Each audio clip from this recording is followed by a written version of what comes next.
Okay, let's talk a little bit about personal loans.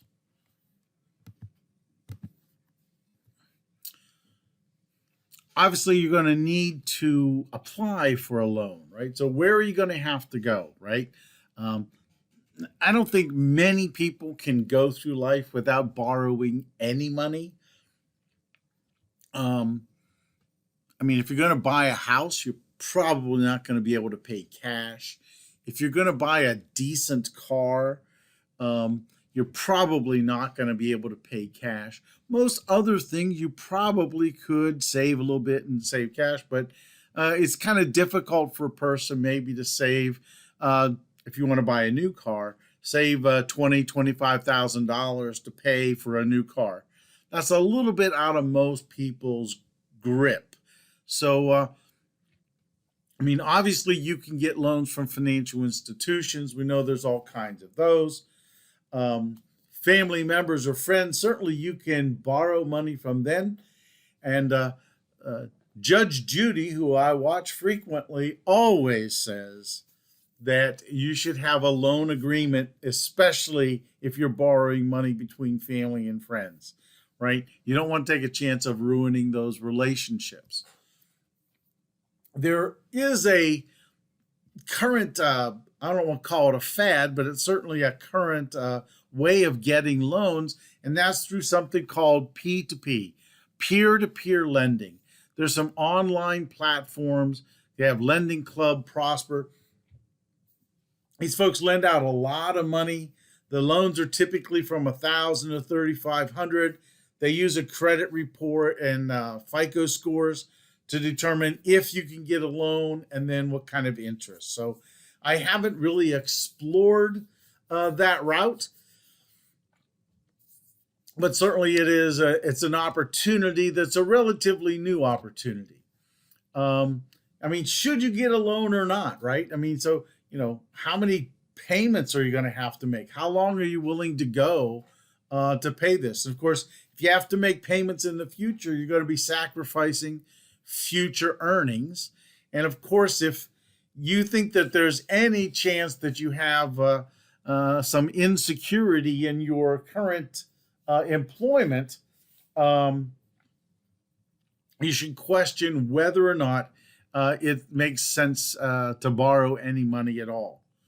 In this personal loan process, obviously, you may have to provide some personal information, usually not a balance sheet or a cash flow statement, unless it ultimately is for some form of a business.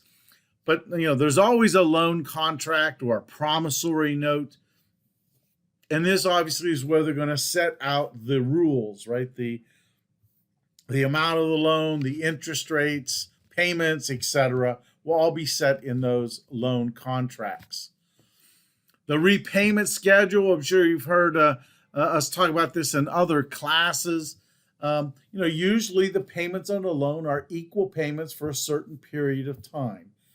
Most loans are what we refer to as amortizable loans. When you make payments, each payment is part interest, part principal. When you make the last payment, the loan is paid off. We certainly know about maturity. There is a life. The longer the maturity, you're going to have lower payments, but then that also means you're probably going to pay more interest over the life of the loan. Sometimes you will be asked for collateral, right? They ask you to place an asset in security. So what this means, in fact, it's almost always true with a car loan. The car itself is the collateral. So if you quit making payments, they come and they take the asset. Now, this doesn't make the loan any safer, right? It doesn't make it safer that the bank is going to get their money. It just gives them recourse should something happen. I'm sure you've heard about co-signing loans as well. You probably should never co-sign for a loan for anybody, right? Because now it's not the reason they're trying to co-sign is because they have bad credit. And if they have bad credit, it's for a reason.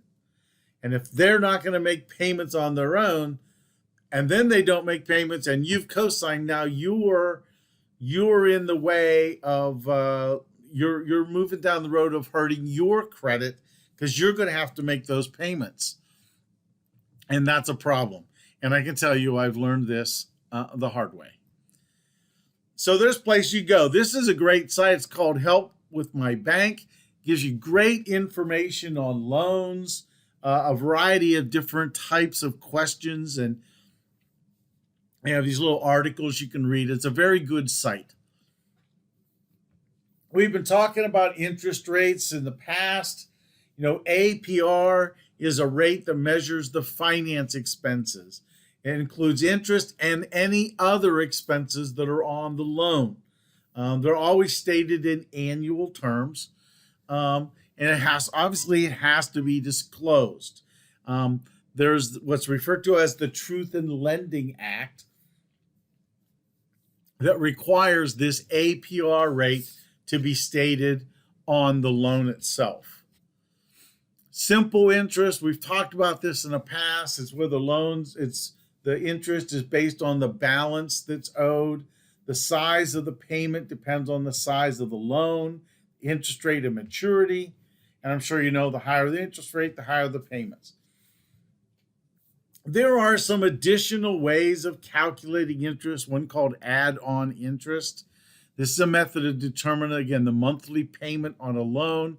It's just a little bit more, it's just a different way of calculating interest.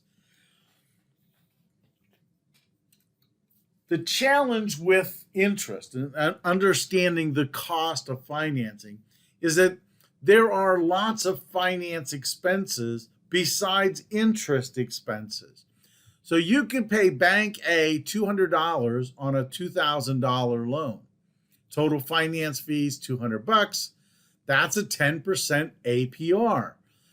Down below, let's just go clear down to Bank C. Say, well, I only have $120 I'm paying in interest, but I had $200 in other finance expenses. Well, that's $320 on a $2,000 loan. So now the APR is at 16%. So we need to understand and incorporate all the costs of financing, not just the interest. And this is where some of us might get fooled a little bit because we think we're paying a low interest rate, but the other fees are incorporated into the payment and other expenses. And those other finance expenses may or may not be tax deductible. So you have to worry about that fitting in there. And I'm sure you've always seen, or you've seen in the past, the idea of this amortizable loan. I have another example, but this just obviously shows what? Here's the interest payment going down, principal payments going up. So this is $177.70 per month. At the end, it's all paid off. So here's an example. We have a $20,000 loan for 6 years. The interest rate's 12%. So your payment is $391. If you make all the payments, we talked about this in an earlier video on time value. If you make all the payments, it's $28,152, which means $8,000 odd is the cost. In this particular spreadsheet, which is in the time value workbook that I've provided for you, you can see how, again, the interest payments go down every month. That means the balance goes up or the principal reduction goes up every month. And that's because the payments are equal. And of course, every month, the interest payment is based on the remaining balance.